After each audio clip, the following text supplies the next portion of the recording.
চট্টগ্রামের আগ্রাবাদে আগামীকাল বিশ্বমানের বাণিজ্য কেন্দ্র ওয়ার্ল্ড ট্রেড সেন্টারের উদ্বোধন করবেন প্রধানমন্ত্রী শেখ হাসিনা। দেশের সবচেয়ে বড় অত্যাধুনিক এই স্থাপনার মধ্য দিয়ে বিশ্ব বাণিজ্যে নতুন করে পরিচিতি পেতে যাচ্ছে বাংলাদেশ।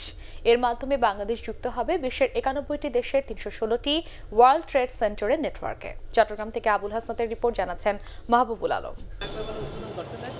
বাংলাদেশে ওয়ার্ল্ড ট্রেড সেন্টারের ভিত রচিত হয় 2004 সালে নিউ ইয়র্কের ওয়ার্ল্ড ট্রেড সেন্টার অ্যাসোসিয়েশনের সদস্যপদ লাভের মধ্য দিয়ে। চট্টগ্রামে ব্যবসা বাণিজ্যের প্রাণকেন্দ্র আগ্রাবাদে 2006 সালে শুরু হয় এর নির্মাণ কাজ।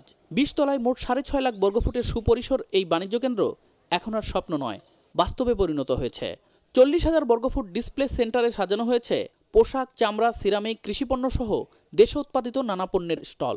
ডিসপ্লে সেন্টার, এক্সিবিশন, এই উদ্যোগ কিন্তু বাংলাদেশে আর কোথাও নাই। সহজে বায়ার হান্টিং করা যাবে। They can know the our Bangladesh people can do anything anytime. বায়ারের মাধ্যমে এখানে নতুন নতুন বায়ার আসবে, আমাদের গার্মেন্টস ইন্ডাস্ট্রি আরও ত্বরান্বিত হবে। 200 কোটি টাকা ব্যয়ে নির্মিত সুউচ্চ এই বাণিজ্য কেন্দ্রে থাকবে হেলিপ্যাড, আন্তর্জাতিক মানের কনভেনশন হল, 4 তারকা hotel, bank, shopping mall, swimming pool আর 400 গাড়ি পার্কিং সহ আধুনিক সব সুযোগ সুবিধা। যে সমস্ত বিদেশিরা আমাদের দেশের এই প্রোডাক্টগুলি বাই করবে, তারা অনলাইনের মাধ্যমে তারা সেগুলি বাই করতে পারবে।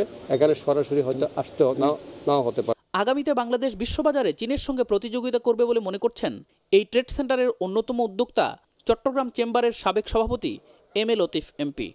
চায়নার পরে আন্তর্জাতিক বাজারে কম্পিটিটিভ প্রাইস নিয়ে যেই দেশটি এগিয়ে যাবে সেটি হলো বাংলাদেশ।